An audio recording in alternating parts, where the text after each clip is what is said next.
स्वभावाप्ते रभावे कृष्णकर्मणा तस्मै संज्ञानरूपाय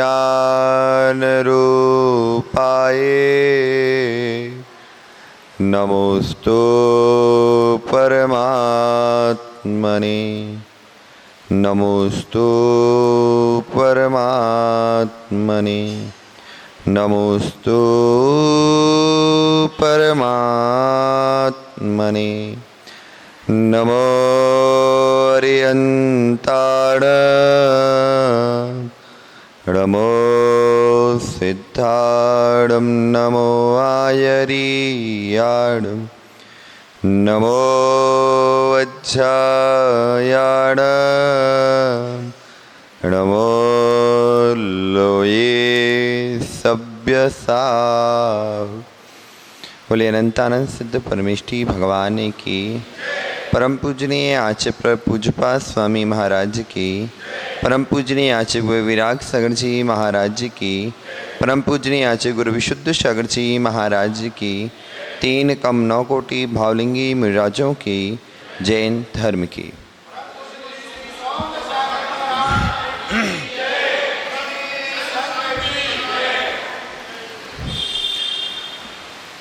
भव्य आत्माओं, हम सभी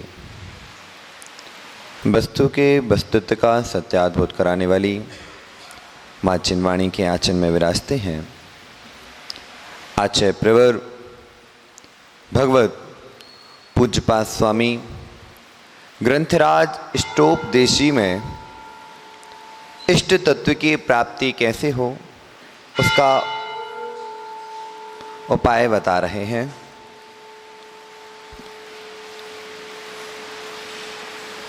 आचार्य रुगंत पूज्यपाद स्वामी से उनका शिष्य पूछता है कि स्वामी, आपने पूर्व श्लोक में कहा वंदते मुच्यते जीवा सममो निर्माक्रमात् तस्मात् प्रत्येन निर्मत्व विचिन्त्यते। यदि बंद हो रहा है तो वो छूट भी रहा है। ममता भाव से बंद हुआ है और समता के भाव से बंद छूटा है। तो स्वामी, जब निर्मत्त भाव आएगा कैसे? मैं दूसरे से अभी तक मैं जिनके साथ रहा हूँ, जो मेरे साथ रहे हैं, उनसे मेरा संबंध तो हो जाता है। जिनेन्द्र जी, यदि कोई 2 कदम साथ चल ले, यदि 2 कदम कोई साथ चल ले तो उससे संबंध बैठ जाता है। यदि कोई 2 मिनट बात कर ले तो उससे प्रीति बढ़ जाती है। और यदि कोई साथ हमेशा साथ चले, क्या उससे मोह नहीं होगा? शादी हो गई आपकी? कितने भाई? अच्छा, छतरपुर भाई। बस वालों के यहाँ? कौन के यहाँ? अच्छा, सटाई वालों के यहाँ। अच्छा, पहले जानते थे आप सटाई वालों को? नहीं जानते थे। क्यों?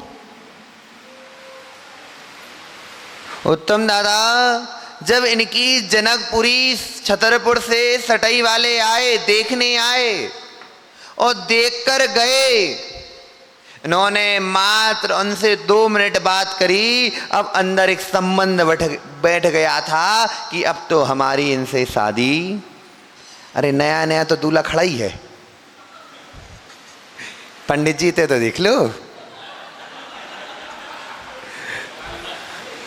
उत्तम दादा, शास्त्री जी जिन शासन की वृद्धि करने का उपाय देख रहे हैं। ऐसा नहीं है कि मुनिराज ही जिन शासन की वृद्धि करते हों, गृहस्थ भी जिन शासन की वृद्धि करते हैं। अब इन्होंने जब पढ़ाने गए, किसी से संबंध बिठाया, 1 मिनट बात करी, 1 बार देखा, बार बार देखा, बार बार देखा। जब बार बार देखा, बातें नहीं हो रही हैं, बातें नहीं हो रही हैं। और जब 1 बार बात हुई तो संबंध बनना प्रारंभ हो गया। निशांत, देखने मात्र से संबंध बैठ जाता है। देखने मात्र से संबंध बैठ जाता है। बात करना तो दूर की बात है, देखने से संबंध बैठा, पंडित जी थोड़ा मुस्कुराए और जैसे ही मुस्कुराए संबंध गाढ़ा हो चुका है। क्या हो चुका है? संबंध गाढ़ा हो चुका है। और बोला कुछ नहीं, सामने वाले के प्रति आपने कई प्रकार की धारणा बना ली। अब तो ये मेरा है, मेरी आंखों ही आंखों में बात मान जाता है। ध्यान रखना साड़ूमल जी, अपनों को नैया, अपनों को नैया। क्योंकि आचार्य भगवंत कह रहे हैं यदि सुखी होना है तो निर्मत्व भाव को धारण करो, ममत्व भाव का त्याग करो। निशान, मात्र आंखों से आंखें मिली, आंखों से आंखें मिली, मुस्कुरा दिया, आपने संबंध बनाकर बैठ गए। और सामने यदि आप कहीं पर फंस गए और सामने वाला यदि आपको देख रहा है और वो कुछ नहीं कर रहा, फिर आपके अंदर क्या भाव आते हैं? मुझे पहचानता है लेकिन मेरा साथ नहीं दे रहा। और पता चला वो दूसरी ओर जाकर बात करने लगा, आपके विपक्ष में बात करने लगा, तो आप क्या कहोगे? ये तो मेरा दुश्मन निकला। हो के नहीं? नहीं कोई संबंध ना कुछ, मात्र देखा है, मुस्कुराया है, उतने में ही आपने संबंध बिठा कर रखा है और ना कुछ किया है, ना बात हुई है। यदि वह विपरीत परिस्थिति में विपरीत लोगों के साथ मिल जाता है तो निशांत कहता है ये तो मेरा दुश्मन हो चुका है। पहले कैसा लग रहा था? मित्र लग रहा था, अपना लग रहा था, और जैसे ही वह दूसरी ओर गया गुलाब दादा, अपने आप बहुत शत्रु सा दिखने लगा। सामने वाले को पता ही नहीं कि तुमने हमारे साथ क्या संबंध बनाया है। गुलाब दादा, एक संग में बहन थी। आचार्य भगवान का तो संग में बहन रखने का त्याग है। तो एक बहन ने आचार्य से व्रत लिया होगा, तो आचार्य ने व्रत दे दिया। अब आचार्य भगवंत को पता ही नहीं। अब उस बहन ने अपने अंदर इतनी मनगढ़ंत कहानियां बना ली। बोले आप मेरे बारे में ऐसा बोलते हो, आपने ऐसा बोला, आपने प्रवचन में ऐसा कहा था, अब आचार्य भगवंत तो सामान्यता बात कर रहे थे। सामान्यता में कहा कि जैसे आचार्य एक सूत्र देते हैं कि बुढ़िया हो चाहे गुड़िया हो चाहे बुढ़िया, माताओं सुनो, बुढ़िया हो चाहे गुड़िया, जे जहर की, एक बार कहियो, बोलो, बुढ़िया हो चाहे गुड़िया, ये जहर की, एक बार सुनाए नहीं दई, अंतिम शब्द तो बोल दो, जहर की बुढ़िया। अब ये गुरुजी ने बोली, अब वो अम्मा के दिमाग में का बैठ गई पता नहीं चली। दूसरे दिन गुरुजी से रोते हुए आ गई, आपने हमारे लिए ऐसा बोला, आपने हमारे लिए ऐसा बोला। गुरुजी ने बोला हमने कब बोला, हमने कब बोला? उत्तम दादा बोला आपने प्रवचन में बोला था ना, बुढ़िया हो चाहे गुड़िया, जे जहर की पुड़िया, आपने हमारे लिए बोला। तो गुरुजी ने बोले अम्मा परमेश्वरी, तुम्हारे लाजे नहीं बोलो, वो तो सामान्य दृष्टांत दे रहा था, सबको बता रहा था। यदि मैंने तुम्हारे लिए बोला होता तो तुम्हें इंगित करके बोलता। लेकिन उत्तम दादा लोग क्या क्या की कहां की बातें कहां लगा लेते हैं पता नहीं चलता, और उन बातों को लगाकर स्वयं में ही दुखी हो रहा है, स्वयं ही अंदर अंदर दुखी होता जा रहा है। एक बार क्या हुआ, एक घर के सामने एक माँ ने नींबू निचोड़े और नींबू निचोड़ के घर के दूसरे के घर के सामने फेंक दिए। क्या कर दिए? दूसरे के घर के सामने फेंक दिए। सुबह जिनेन जी घर की मालकिन उठी और जिनेन जी को चिल्ला रही, सुनो तुम्हें समझ में नहीं आते, बगल वाली ने नींबू फेंकी हैं घर के सामने, टोटका कर दो।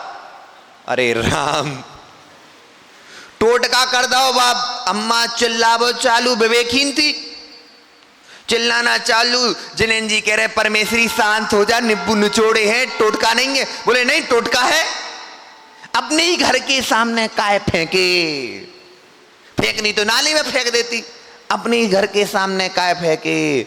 जिनेंद्र जी समझा समझा के सटई वालों को कितना समझाओ, नहीं समझ पाई। लड़ाई प्रारंभ हो गई। लड़ाई प्रारंभ हुई, सामने वाले के घर जाकर खटखटाया, तुमने हमारे घर के सामने निब्बू काय फेंके, काय टोटका करो।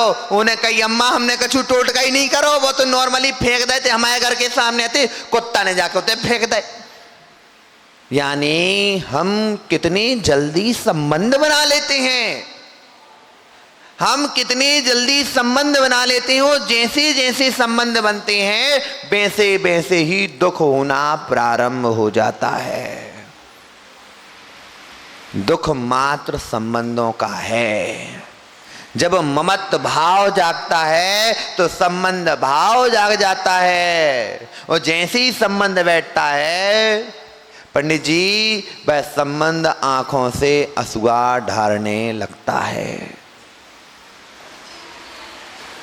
जब तक आप एकत्व भाव को धारण नहीं करोगे, जब तक एकत्व की सिद्धि नहीं करोगे, जिनेंद्र जी भगवान की सिर्फ भक्ति करते रहोगे, भगवान की भक्ति का फल नहीं मिलेगा। संबंध बैठा है, और संबंध जहां बैठा होता है वहां पर आवाज जरूर ही आती है। एक बार क्या हुआ पंडित जी, एक राजा को ज्वर चढ़ा, दाह, तीव्र दाह थी।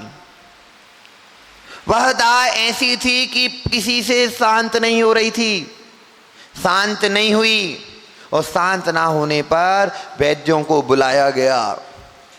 वैद्यों ने कहा मलयागिरी चंदन में कर्पूर, भीमसेन कपूर मिलाकर उसका शरीर पर लेपन किया जाए, जैसे ही लेपन होगा वैसे ही उसका, राजा का स्वास्थ्य ठीक होने लगेगा, ज्वर उतर जाएगा। यदि कपूर चंदन से नहीं उतरे तो कांसे की कटोरी से पैर पर घिसा जाए। पंडित जी आयुर्वेद में यदि किसी का बुखार ज्वर नहीं उतर रहा है तो उसके पैरों पर कांसा रहता ना, कांसा, एक कांसे की कटोरी लो और थोड़ा सा उसमें घी लगाओ और पैर पर या पानी से उसको घिसना प्रारंभ करो। जब तक वह घिसते रहो घिसते रहो घिसते रहो, पूरा पैर काला हो जाएगा। क्या हो जाएगा? काला हो जाएगा, और धीरे धीरे बुखार उतरना प्रारंभ हो जाएगा। ये जब भी मुनिराजों को बुखार होता है और यदि रात्रि में अपन कुछ दे नहीं सकते ना उनको कुछ लगा सकते, तो पैरों पर घिसकर वह पूरा का पूरा बुखार उतार दिया जाता है। तो अब राजा को बताया मलयागिरी चंदन लगाया जाए, कर्पूर मिलाकर, भीमसेन कपूर हो उसमें मलयागिरी चंदन को घिसा जाए, और घिसा गया। अब जब मलयागिरी चंदन लाया गया, क्योंकि राजा तो राजा को कुछ भी मिल सकता है, ये तो राजाओं के काम है। अब डॉक्टर राजेंद्र से कहो मलयागिरी चंदन लगा लो, बोले महाराज कहाँ मिल रहा हो, 4 लाख रुपया किलो है। और बोले आप लगा लो, पूरे शरीर में लगाना, कितना चलो जाएगा। जिनेंद्र जी कई लोगों को यदि अपन बता दो ना कि मलयागिरी चंदन लगाओ, वे मंदिर में आकर घिस के ले जात। बोले मंदिर कोई तो आए, काय का है, धर्म ही को तो आए। पंडित जी कई लोग मंदिर का खाते हैं, निर्माल खाते हैं, उनसे पूछो यार निर्माल क्यों खा रहे? बोले महाराज धर्म को खा रहे, अधर्म को नहीं। काय को? धर्म को ही है। बोले धर्म में आओ तो हमने खा लो, हम निर्माल नहीं खाते, हम धर्म को खा रहे हैं। यानी अब देखो लोग अपने लिए कहां कहां से चंदन की बात बता दी, तो राजेंद्र डॉक्टर साहब गए, देखा आदिनाथ धाम है, अच्छा पैसे वाला धाम है, अब क्या किया जाए? तो बोले गुलाब चंद जी ने अच्छा मूठा मंगाओ है सफेद चंदन को। कहाँ गए गुलाब जी? चले गए। अच्छा चौका लगो है, अच्छा रोटी बना रहे। तो उन्होंने क्या किया, राजेंद्र डॉक्टर साहब आदिनाथ धनो नंदीश्वर द्वीप में आदिनाथ धाम में अच्छा बड़ा मुंह डाल गया और उन्होंने घिसना प्रारंभ किया और लगा लिया। इतना ध्यान रखना जिनेन जी, जो मंदिर का चंदन भी यदि लगा रहे हो तो इसमें निर्माल्य का दोष लग रहा है। माताओं, मंदिर का यदि चंदन भी लगा रहे हो तो निर्माल्य का दोष लग रहा है। पूछो कैसे?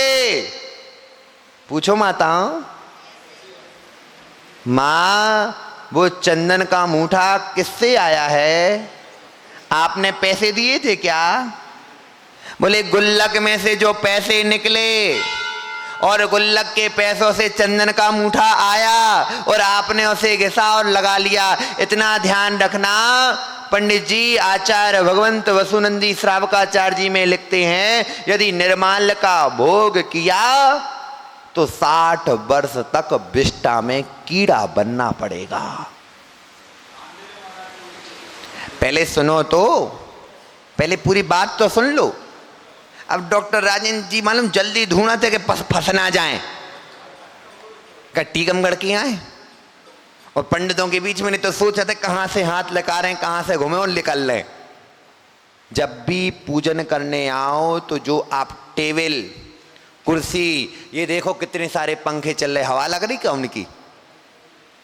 इन पंखों का बिजली का बिल, लाइटें, सभी चीजों का यदि आप उपयोग कर रहे हो, और ऐसे भी होते हैं जिनेन जी कि इन्होंने घर से कोई द्रव्य लेके नहीं आने, बोले बगल में रखी है द्रव्य, उठाई और चढ़ा दी, उठाई और चढ़ा दी। अब इन्होंने शुद्ध शुद्ध निर्माल्य का भोग ही किया। क्या किया? निर्माल्य का भोग ही किया। इसलिए बालचंद जी कारी, जब भी मंदिर का चंदन, मंदिर की उपयोग कोई चीज करो तो स्वयं अपनी थाली में सामान लेकर आओ, स्वयं का मूठा लेकर आओ और उसी से घिसो और स्वयं अपने हाथ से पानी भरो और उसका उपयोग करो, नहीं तो निर्माल्य का दोष लग रहा है। ये बताओ राजेंद्र जी, पूजा हो गई, करने हैं, कितनी बादाम लाए थे घर से? कितनी लाए थे? अब सही बोल दो। आज नहीं लाए थे। फिर पूजा तो करोगे, बादाम चढ़ाओगे, कहां से आई? मंदिर की हैं। अब मंदिर की हैं, बोले राजेंद्र मां साहब, राजेंद्र डॉक्टर साहब कह रहे हैं महाराज जा तो बताओ, हम इतनी पूजा कर रहे, सब कछु कर रहे, कछु हो ही नहीं रहो। होए कैसे? इतने को उठाओ उते डालो, खुद को कछु खर्च करो का? आप तो वो हो कि रंग लगे ना फिट करी और रंग चोखा हो जाए। तो ध्यान रखना है, ऐसे रंग चोखा ये निर्माल्य का दोष है। किसका दोष है? निर्माल्य का दोष है। मंदिर की कोई भी वस्तु का यदि आप प्रयोग कर रहे हो तो उस प्रयोग करने पर उसका पैसा डालकर जाओ।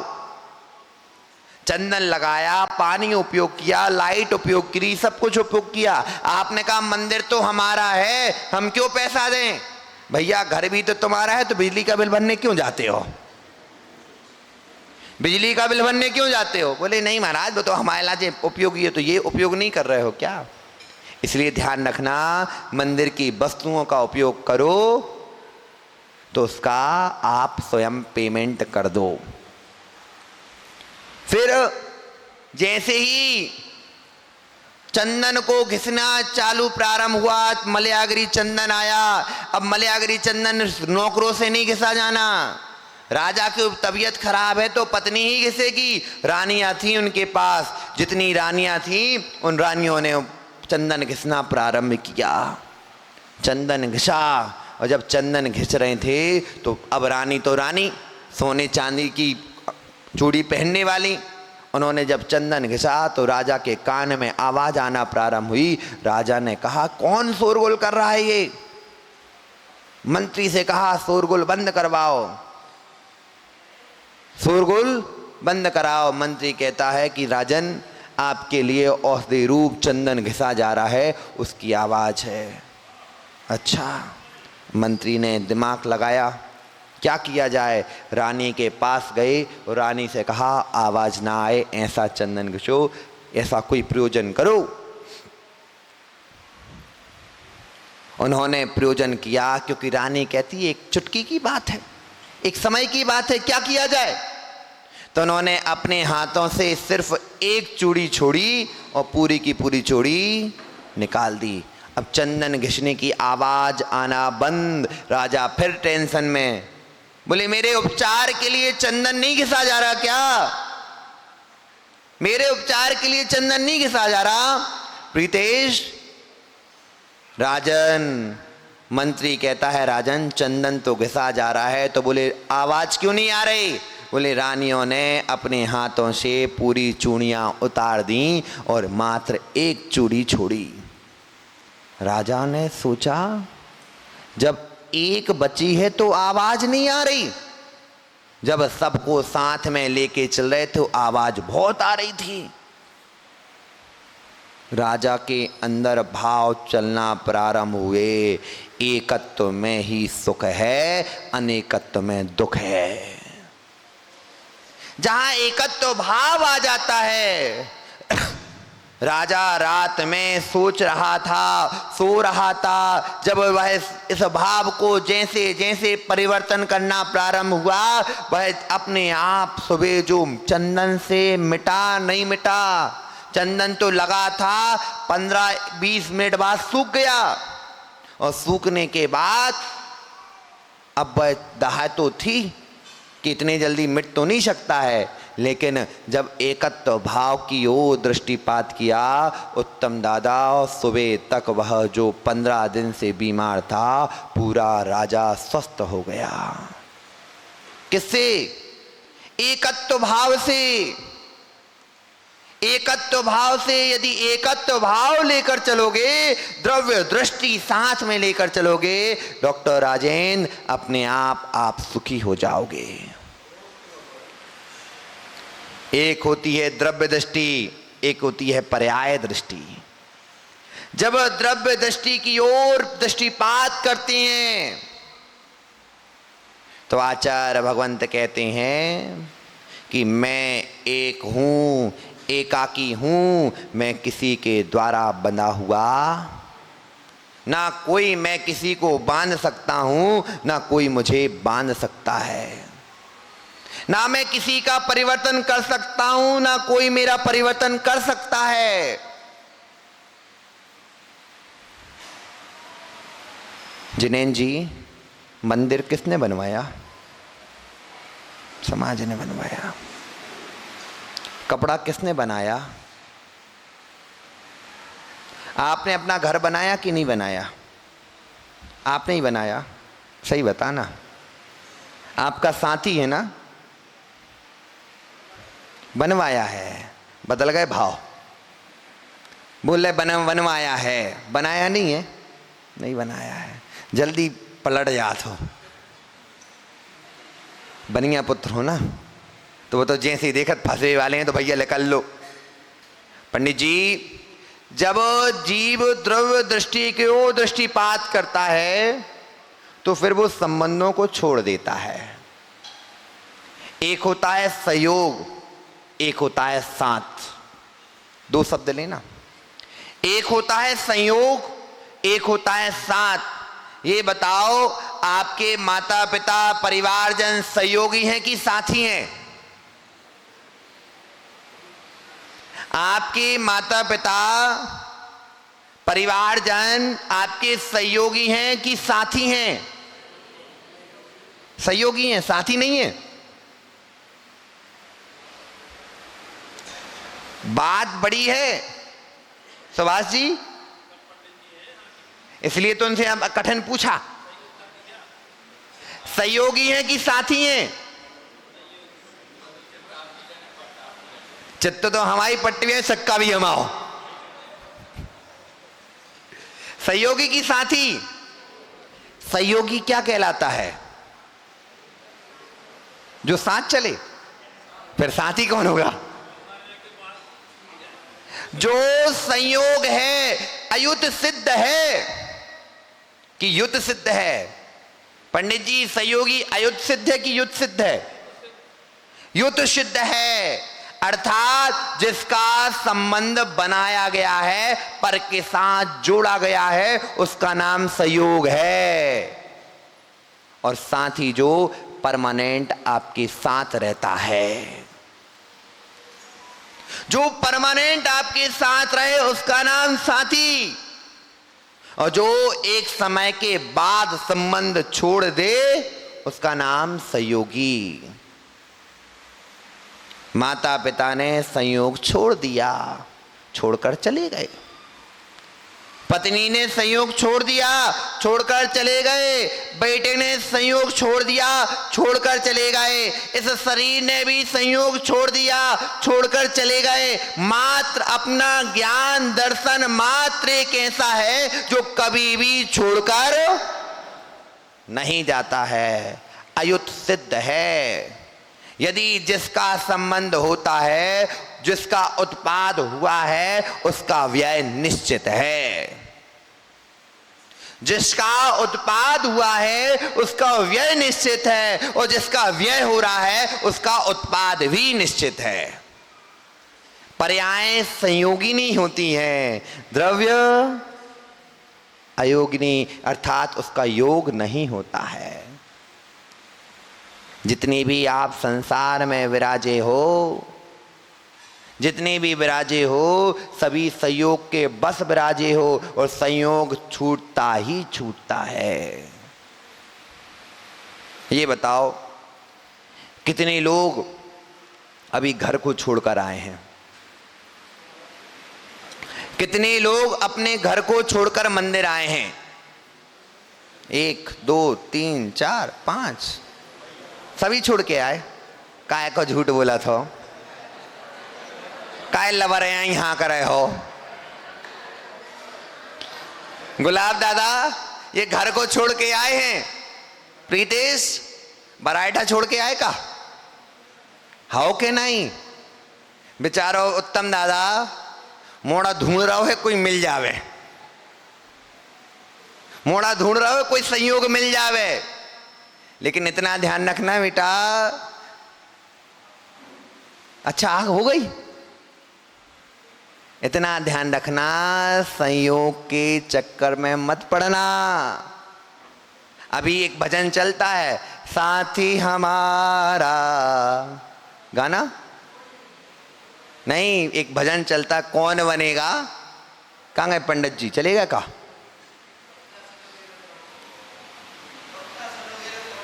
तुम ना सुनोगे तो कौन सुनेगा? वाह गब्बू, इतना ध्यान रखियो, हम सुनने लगे तो हमने अपने बाप मताई की नहीं सुनी, तुम्हें क्या सुनेंगे? हम यदि हम अपने बात माता पिता की सुन ले होते तो जिनेन जी हम इतने बैठे होते। उनने तो कही थी कि सुनो जाओ मत, सोने चांदी की दुकान खुलवा दे रहा तुम्हारे लाजे, साहूकारी को व्यापार कर लियो, डॉक्टर बन जाओ, उनकी सुन रहे होते तो इतने ना बैठे होते। कहाँ बैठे होते? हमारे सुब्रत सागर जी की भाषा में कहें तो पुंतरियां धो रहे होते। क्या धो रहे होते? पुंतरियां धो रहे होते। क्यों? संयोग निकृष्ट से निकृष्ट काम भी करा देता है। क्या करा देता है?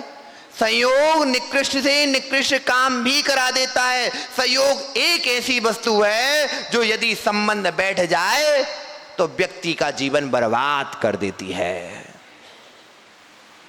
उत्तम दादा अभी नीला ड्रम, शिमला और अब तो रोज ही होते में नॉर्मल चीज है, और सबसे ज्यादा तो बनिया की मौनी भक्ति महाजनों की। क्या पता कहां आंखें से आंखें मिल गई, फिर तो देखता ही नहीं है कि कौन आए। जात कुजात, ये वैसी कहावत है, भूख ना देखे झूठो बात, नींद ना देखे टूटी खाट, प्यास ना देखे धोबी घाट, और प्रेम ना देखे का जात कुजात। उत्तम दादा आप अपने यहां कुल की परंपरा का वर्णन आया है। कुल, जाति, कुल का और जाति का संबंध देखा जाता है, किस कुल में हैं, किस जाति में हैं। ये बताओ कुत्ते किसके साथ घूमते हैं? यदि क्या आपने श्वान को कभी गाय के साथ घूमते देखा? क्या कभी श्वान को शेरों के साथ घूमते देखा? श्वान किसके बीच में घूमेंगे? श्वान के बीच में। गाय किसके बीच में घूमेगी? शेर। क्या संबंध विपरीत हो सकते हैं क्या? यदि संबंध विपरीत हुए तो नई ब्रीड निकलेगी, पुराने की क्वालिटी खत्म हो जाएगी। क्या हो जाएगी? पुराने की क्वालिटी खत्म हो जाएगी। अब पंडित जी बैठे हैं, एक पंडित जी ये बैठे, एक बड़े पंडित जी वो बैठे, नरेंद्र गाजियाबाद जी। पंडित जी ये बताओ, आप अपने संबंध किससे बनाते हो? विद्वानों से बनाते हो कि नरक मूर्ख से? विद्वानों से। पंडित जिनेंद्र भैया, पंडित जी हमें पढ़ाते हैं, लेकिन उन्होंने पहले देख लिया कि पढ़ाने लायक हैं कि नहीं है। हाँ कि ना पंडित जी? जब विदिशा में एक संगोष्ठी चल रही थी पूज्य मुनि श्री सुप्रभ सागर जी के साथ, पंडित जी हमसे अभी के प्रभावित नहीं है, पुराने प्रभावित हैं। जब विदिशा में संगोष्ठी चल रही थी एक ही भाव स्रोत पर, एक ही भाव स्रोत पर, तो सोनम ने आलेख पढ़ा और हमारे उस समय क्या तबीयत खराब थी, तो हम एक सत्र में नहीं आए, दूसरे सत्र में नीचे उतरे। तो मैंने प्रश्न किया और प्रश्न करने के बाद जब पंडित जी ने शायद उसका उत्तर दिया था, जब मैंने प्रश्न किया तो प्रश्न करने पर पंडित जी, जो पंडित वाचन कर रहे थे आलेख का, वो उत्तर नहीं दे पाए, क्योंकि वह उसका उत्तर न्याय से देना था। किससे देना था? न्याय से देना था। राजन जी, न्याय का उत्तर देने खड़े होने के लिए इनको ही खड़ा होना पड़ा, क्योंकि अभी भारतवर्ष में दिगंबर जैन समाज में यदि कोई न्याय के अधिक विद्वान है तो दो नाम पहले आते हैं, एक नरेंद्र गाजियाबाद और एक जय कुमार सिंघई, क्योंकि इन्होंने न्याय को घोंट घोंट कर पी गए। क्या करके पी गए? घोंट घोंट कर पी गए। यदि आप किसी भी दर्शन के बारे में पूछो, उस दर्शन की पूरी बात बता देंगे। इन्होंने एक ग्रंथ निकल रहा था आप्तमीमांसा पर, तो उसमें एक श्लोक है, मिथ्या समून मिथ्या चैन मिथ्यैकांत तास्ति नास्ति न निरपेक्षा नया मिथ्या सापेक्ष ते अर्थकृत। अब इसका अर्थ ये होता है, इसका अर्थ किया जाता है कि मिथ्या एकांतों का समूह मिथ्या एकांत ही है। लेकिन पंडित जी ने बोला, इतना ध्यान रखना, जब मिथ्या एकांतों का समूह सापेक्ष हो जाता है तो वह अनेकांत बन जाता है। क्या बन जाता है? अनेकांत बन जाता है। अब पंडित जी इस चीज को लोग पकड़ नहीं पाते, और मिथ्या का समूह बन ही नहीं सकता। किसका समूह नहीं बन सकता? मिथ्या का समूह बना दो। जैसे आपने घोड़ा, गधा, बैल, जानवर, मनुष्य, यदि इनका समूह बना तो क्या हो गए? ये समूह बन गए तो जीव हो गए। क्या हो गए? और क्या आकाश के फूल का समूह बनता है? आकाश के फूल का समूह बनेगा? ना आकाश में कोई फूल होते हैं, ना उसका कोई समूह बन सकता है। मिथ्या है तो मिथ्या है। तो जहां पर एकांत मिथ्या एकांतों को जब जोड़ा जाता है, मिथ्या एकांत नहीं, जहां पर एकांतों को जोड़ा जाता है वहां पर अनेकांत उपस्थित हो जाता है। सुभाष जी, आप नए को जानते हो। माताओं, नए पता है? नए तत्वार्थ सूत्र पढ़ती, तत्वार्थ सूत्र के प्रथम अध्याय का अंतिम सूत्र बोलो। नैगम संगय व्यवहार रजू सूत्र बम भूता समय ऋणई बम भूता नया। अब एक नए हैं द्रव्यार्थिक और आधे हैं पर्यार्थिक।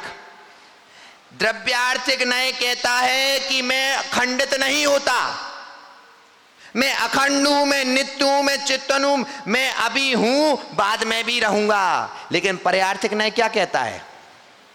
मैं हर समय नष्ट हो रहा हूं। एक कह रहा मैं नित्य हूं और एक कह रहा क्या? मैं अनित्य हूं। अब नित्य और अनित्य दोनों विपरीत धारणाएं हैं कि नहीं? हाउ के नहीं? जब विपरीत हैं तो भी जैन दर्शन में उसको एक्सेप्ट कर लिया। कैसे एक्सेप्ट किया? बोले द्रव्यार्थिक नय की अपेक्षा से मैं नित्य हूं और पर्यार्थिक नय की अपेक्षा से मैं अनित्य हूं। उत्पाद व्यय द्रव्य, उत्पाद व्यय द्रव्य। उत्पाद यानी उत्पन्न होना, जनरेट। व्यय यानी डिस्ट्रॉय होना, नष्ट हो जाना। और द्रव्य यानी सततः चलती चली जाना, ऑपरेट, सततः चलती चली जाना। अब देखो, जब उत्पाद व्यय द्रव्य को देखते हैं, उत्पाद व्यय द्रव्य देखने में आता है, यदि व्यक्ति ने उत्पाद और व्यय देखेगा तो वह दुखी होगा और द्रव्य की ओर दृष्टिपात करेगा, वो हमेशा ही सुखी होगा। किसमें? हमेशा ही सुखी होगा। द्रव्य सतता चली आ रही है। जिनेन्द्र जी कब से हो? कितने साल से? 56 साल से। कब तक हो? कब तक हो? कोई पता नहीं। नष्ट होगे कि नहीं होगे? जब नष्ट होगे तो रोगे कि नहीं रोगे? बालचंद जी कारी कब से हो? जब से पर्याय है। आप कब से हो? अनादिकाल से हो। अनादिकाल से हो। अनादिकाल से हो। अनादिकाल से हो। पक्का? क्या है, झूठी बोल रहे हो? अनादिकाल से हो। पंडित जी, द्रव्य का भी उत्पाद होता है, द्रव्य का भी व्यय होता है और द्रव्य भी द्रव्य होता है। अब थोड़ा सा कठिन हो रहा होगा, झेल लो, क्योंकि बहुत देर से हम आपको बकरिया को दूध पिला रहे थे, हैं? अब शेरनी को पी लो। आपका द्रव्य का उत्पाद भी हो रहा, द्रव्य का व्यय भी हो रहा और द्रव्य का द्रव्यपना भी चल रहा। यदि बालचंद जी कारी, यदि आपने कहा आप अनादि से हो, तो आप स्वयं इंगित कर रहे हो हम नेगम नय से बात कर रहे हैं। किससे कह रहे हैं? नेगम नय से बात कर रहे हो। आप जैसे थे आदिनाथ के समय में वैसे अभी हो द्रव्यार्थिक नय से। सुभाष जी हो क्या? नहीं है। जैसा द्रव्य आपका महावीर स्वामी के काल में था, वैसा द्रव्य अभी है क्या? हो के नहीं? नहीं है, नहीं है, नहीं है। पंडित जी फंस गए जी। अब भाई द्रव्य दृष्टि छोड़ दी, पर्याय दृष्टि पे पहुंचो। कह रहे हम द्रव्य दृष्टि वाले हैं। यदि आपका द्रव्य वैसा नहीं है तो फिर किस बात की द्रव्य दृष्टि है आपकी? जो जो पर्याय आपके अंदर घटित हो रही हैं, पंडित जी सबसे बड़ी तो पर्याय दृष्टि ही है।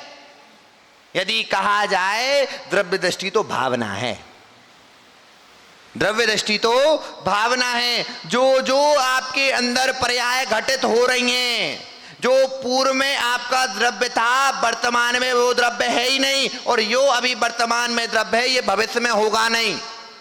हर समय परिवर्तन होता ही रहेगा, प्रति क्षण। फिर भी उसमें द्रव्यपना किसका? किसका द्रव्यपना है? आत्मा नाम की कोई वस्तु होता ही नहीं।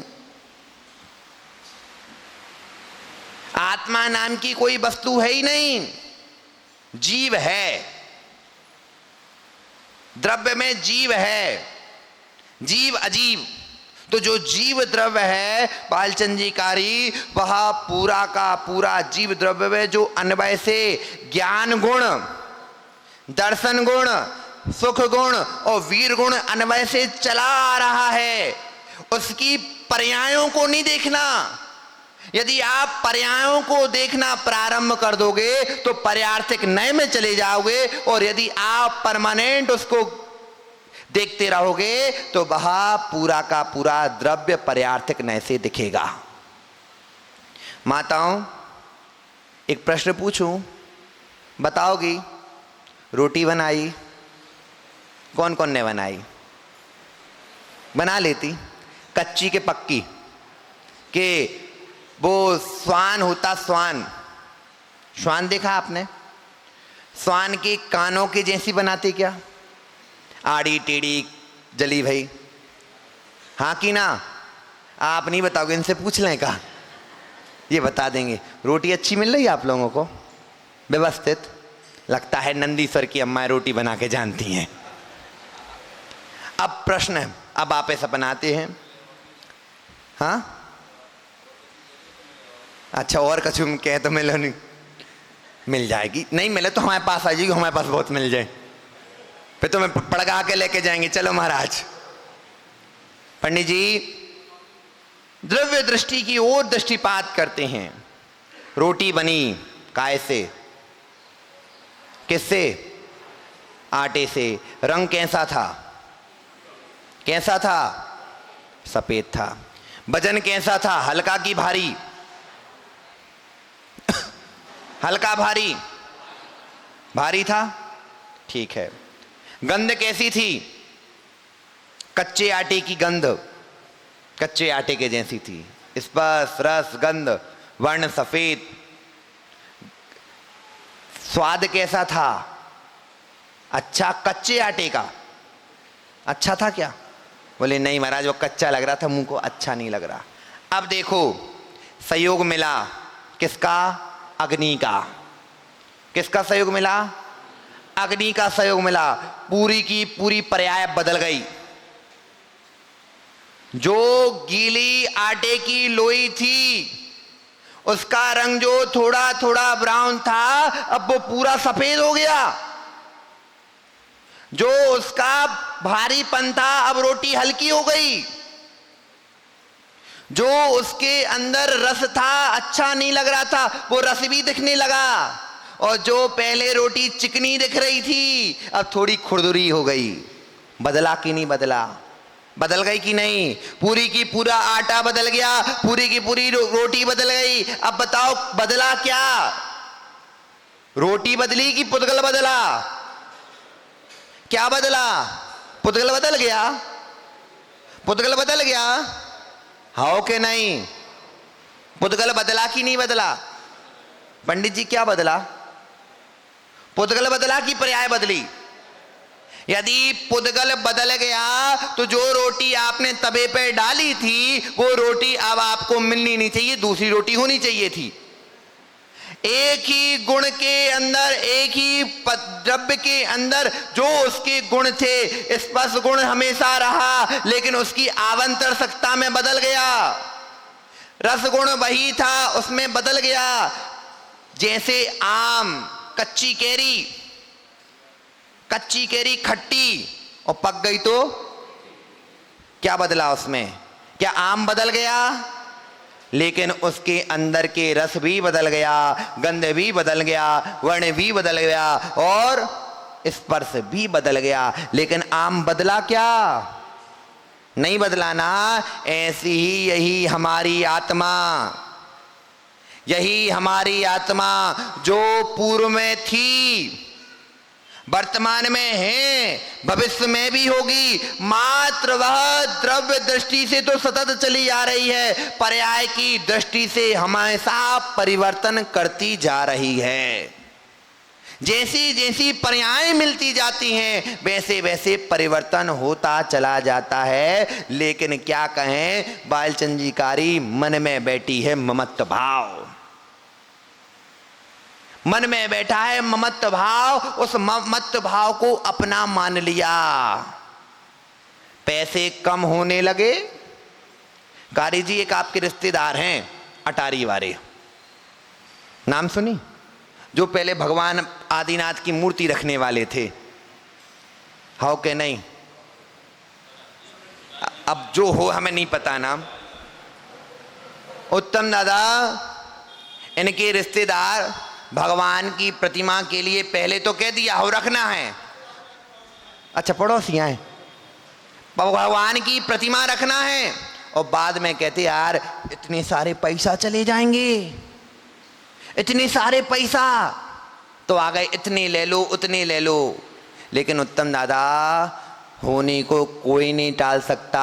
जो जिसके भाग में है वो उसको ही मिलता है। देख लो, वो उनको एक में मिल रही थी, दो में गई। पुण्यात्मा का द्रव्य पुण्यात्मा के पास ही पहुंचता है। पुण्यात्मा का द्रव्य ही पुण्य क्षेत्र में लगता है। जिनेन जी, मत सोचना कि अरे समोषण विधान में मैंने खर्च कर दिया तो पैसा कम हो जाएगा। इतना ध्यान रखना, यह जो धन है ये सहयोगी है, साथ में नहीं जाने वाला, साथ में नहीं जाने वाला। जब आरती उठती है सुभाष जी, तो क्या कहते हो? अरहंत नाम, अरहंत नाम। अरहंत नाम से सत्य नहीं होता। पंडित जी, अरहंत नाम सत्य है? नहीं, अरहंत नाम भी मिट जाता है। बसता मात्र सिद्ध नाम है, बसता मात्र सिद्ध नाम है। अरहंत नाम सत्य है, सिद्ध नाम सत्य है। सिद्ध क्योंकि नित्य है, अरहंत अनित्य है। सिद्ध नित्य है, अरहंत अनित्य है। तो क्या बोलना? सिद्ध नाम सत्य है। और अब जब सिद्ध नाम सत्य है, आपने रख लिया कंधे पर, कंधे पर रखा, फिर क्या क्या फेंकते हो? क्या फेंकते हो? बोले मखाने, बतेशा और सिक्का, कलदारें। अब चले वाली तो चली गई हैं, कलदारें जोड़ी थी जो, वो कलदारें फेंकते हो। क्यों फेंकते हो? जिसके लिए तुम जी रहे थे कि ये मेरा है, ये मेरा है, ये मेरा है, ये मेरा है, उसको पकड़ने के लिए अब कहते पकड़ो। क्या कहते हो? पकड़ो। जो जो आपने खाया है, मधुर संबंध बनाए हैं, सबके साथ मधुर संबंध बिठा कर बैठे हो। अब उन संबंधों को देखो, तुम्हारे साथ कोई जाएगा क्या?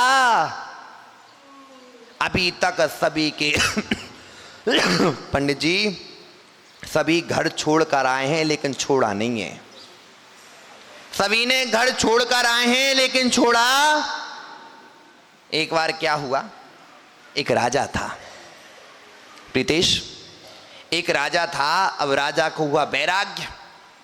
तो राजा जब राजा था तो राजा को हुआ वैराग्य। वैराग्य होने पर वह उसने घोषणा कर दी, मैं दीक्षा लेने जा रहा हूं, सभी को मेरी दीक्षा में जाना है। आज्ञा कर दी, सबको जाना है। जैसे ही गया, बाबा जी के पास पहुंचा, साधु महाराज के पास। नमस्कार हो साधु जी। बोला मुझे दीक्षा चाहिए है, मैं घर बार छोड़कर आया हूँ। साधु महाराज कहते हैं वापस जाओ, पहले छोड़ कर आओ। क्या कह के आया? वापस जाओ, पहले छोड़ कर आओ। उसने कहा मैं छोड़ आया हूँ। बोले नहीं, छोड़ कर आओ। उसने पीछे देखा, उसने सोचा महाराज कह रहे होंगे कि इतनी सारी भीड़ लेकर तुम चल रहे हो, पहले इसको छोड़ कर आओ। 6 महीने लगे, राजपाट हुआ, सब अपने बेटे को दिया, सब देकर अब अकेला राजा की पोशाक में आकर आ गया। अब आया तो साधु महाराज ने कहे, अब बोले हम छोड़ कर आ चुके हैं। तो साधु महाराज कहते अभी नहीं छूटा, पहले छोड़ कर आओ। फिर 6 महीना लगे। कितने महीना लगे? 6 महीना लगे। 6 महीने के बाद छोड़ कर आया। अब छोड़ कर अब आया तो धोती दुपट्टे में आया। अब साधु महाराज ने कहा ठीक है चलो आश्रम में तुम्हें प्रवेश दिया जाता है। बोले आश्रम में यदि तुम्हें रहना है तो कोई काम करना पड़ेगा। बोले राजन कहते हैं कि बताइए क्या काम करना है। तो बालचंद जी अब राजा था तो वो सोच रहा होगा कोई अच्छा काम मिलेगा। तो साधु महाराज कहते एक काम करो, झाड़ू लगाओ। क्या लगाओ? झाड़ू लगाओ। अब उसके मन में बात आ गई, झाड़ू। बोले महाराज, साधु जी मैं राजा हूं, मेरा राज्य है और मैं झाड़ू लगाऊं, लोग क्या कहेंगे? कोऊ काके, कोऊ काके। अब बोला कि आपको यदि रहना है तो झाड़ू तो लगाना पड़ेगी। उन्होंने कहा ठीक है। अब उसने मन मारकर झाड़ू लगाना प्रारंभ किया। एक दिन झाड़ू लगाई, पहले दिन जैसे ही झाड़ू लगाई तो वैसे ही मोंगना जैसे मिल गए। देखो महाराज को, साधु जी को शर्म नहीं आई, एक राजा से झाड़ू लगवा रहे हैं। तो उनमें मिल गए पीतेश। तो पीतेश बोले कि सही लगवा रहे हैं, ज्यादा अकड़ में रेत तो, ज्यादा अकड़ में रेत तो सही लगवा रहे हैं। अब जैसी कान में बातें गई अब उसके अंदर शर्म आना प्रारंभ हो गई।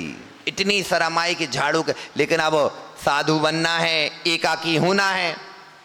तो सुभाष जी उसने एक दिन झाड़ू लगाई, 2 दिन लगाई, 3 दिन लगाई और चौथे दिन आदत हो गई। क्या हो गई? चौथे दिन आदत हो गई। अब उसको झाड़ू लगाते लगाते लगाते लगाते 1 वर्ष निकल गया। कितना? जब 1 वर्ष निकला और 1 वर्ष निकलने पर अब उसने सोचा कि अब परीक्षा होने वाली है। तो साधु ने सोचा अब तो हम झाड़ू लगा ही लेते हैं, तो अब हमें, वो महाराज सोचते हैं कि हम तो अब झाड़ू लगा ही लेते, अब दीक्षा मिल जाएगी। तो वो कहे स्वामी 1 वर्ष हो चुका है झाड़ू लगाते लगाते, अब मैं सब छोड़ चुका हूँ, आप बताए अब क्या करना है। अब साधु महाराज कहते एक काम करो, जो झाड़ू लगाई है उसको टुकनिया में भरो और बाहर डाल के आओ। बोले अंदर की बात तो अलग थी, कोई देख नहीं रहा था महाराज, बाहर राज्य है मेरा, बाहर राज्य है मेरा। तो अब साधु ने कहा यदि दीक्षा लेनी है तो करना तो पड़ेगा, दीक्षा लेनी है तो करना तो पड़ेगा। उसने कहा ठीक है।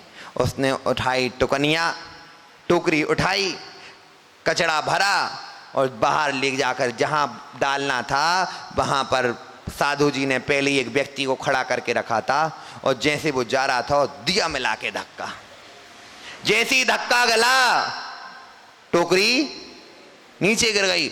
और जैसे ही उसने देखा आंखें पूरी लाल, तुझे समझ में नहीं आता मैं कौन हूं, क्या कर रहा है तू, ये क्या किया तुमने, इतनी झाड़ू लगाई, मैं इस राज्य का राजा और तूने क्या किया। साधु महाराज ने देखा, बोले 1 साल और लगाओ झाड़ू। कितनी साल लगाओ? 1 साल झाड़ू। अब फिर से झाड़ू लगना प्रारंभ। अब तो साधु महाराज 1 साल फिर बीता। अब संभल संभल के, भैया गुस्सा नहीं होने, क्या नहीं होने, गुस्सा नहीं होने, अंदर ही अंदर कसाय का उपशमन चल रहा है। झाड़ू लग रही है, झाड़ू लगते लगते वर्ष पूरा हुआ, टोकरी फेंकने की बारी आई। अब स्वयं पर संयम आ चुका है, मुंह से कुछ नहीं कहना है। साधु महाराज ने कहा जाओ टोकरी फेंक कर आओ। अब टोकरी फेंकने गया, फिर से वही व्यक्ति आया, उसने धक्का दिया, लेकिन इस बार मुंह से नहीं बोला लेकिन आंखों से पूरा बोल दिया। ऐसे उल्टी आंखें दिखाई तुम्हें समझ में नहीं हो, तो आंखें दिखा दी। यदि मैं साधु नहीं बन रहा होता तो तुझे बताता, सूली पर चढ़ा देता। साधु ने कहा कुछ तो प्रोग्रेस हुई, मुंह से नहीं बोला लेकिन आंखों से बोला। साधु ने देख लिया कि आंखों से बोला है। साधु ने कहा लगाओ 1 साल और झाड़ू। क्या बोला? लगाओ 1 साल और झाड़ू। लगी झाड़ू, 4 साल बीत गए झाड़ू में ही, 4 साल झाड़ू निकल गए। पंडित जी 4 साल के बाद फिर दिन आया, इस बार उसको झाड़ू लग चुकी थी। व्यक्ति आया, व्यक्ति ने धक्का दिया, टोकरी गिरी। इस बार उल्टा वह पूछता है तुम्हें लगी तो नहीं, तुम्हें लगी तो नहीं? वहीं पर साधु महाराज देख रहे थे, उन्होंने कहा टोकनी छोड़ो, आओ अब तुम्हें हम दीक्षा देते हैं। एकत्व भाव, निर्मत्व भाव, यदि अंदर की बैठी हुई कसाय अपने आप मिथ्या भाव को बिठा कर बैठे हो, तब तक द्रव्य दृष्टि आ ही नहीं सकती। पर्याय दृष्टि में ही झूलते रहोगे। मैं गोरो, हम सांवरो, मैं गोरा हूं, मैं सांवला हूं, मैं मुनि हूं। इतना भी ध्यान रखना, जब मुनिराज मुनि पद को धारण करके जब अंतर भावना में जाते हैं, इस मुनित्व पने का भी त्याग करना पड़ता है। यदि उनके अंदर मैं मुनि हूं, मैं मुनि हूं, मैं मुनि हूं, कब तक मुनि भाव को धारण करना है? जब तक छठवें गुणस्थान में हो तब तक अपने अंदर रखो कि मैं मुनि हूं, और जैसे ही सातवें भाव में चले जाओ, सातवें गुणस्थान में चले जाओ, उस मुनित्व पद का भी त्याग करो। पंडित जी, अहम आचार्य, अहम उपाध्याय, आचार्य भगवंत भगवती आराधना शिवकोटि स्वामी कहते हैं, यदि तुम्हें समाधि करनी है, पहले आचार्य पद का, उपाध्याय पद का त्याग करो। मुनि ही अवस्था में तुम्हारी समाधि हो पाएगी। यदि कोई चक्रवर्ती पद पर बैठकर यदि देह का त्याग करता है, वह नियम से नरक जाता है। कहां जाता है? नियम से नरक जाता है। और यदि वह चक्रवर्ती पद का त्याग कर कर तपस्या करता है, या तो वह स्वर्ग जाता है या तो मोक्ष की यात्रा कर लेता है।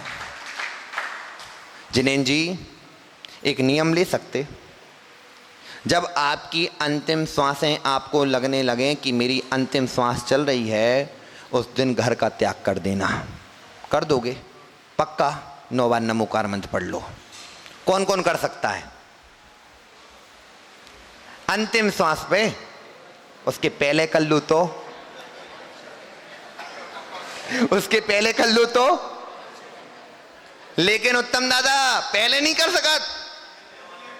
बोले महाराज अंतिम सांस सब भोग लेंगे, उसके बाद जब तो मरवई वाले तो छोड़ दो। लेकिन यदि उसके पहले छोड़ दिया, निर्मत्व भाव में यदि रहे, इतना ध्यान रखना, मुनि अभी जो बनता है, और 12 वर्ष की समाधि का काल क्यों रखा?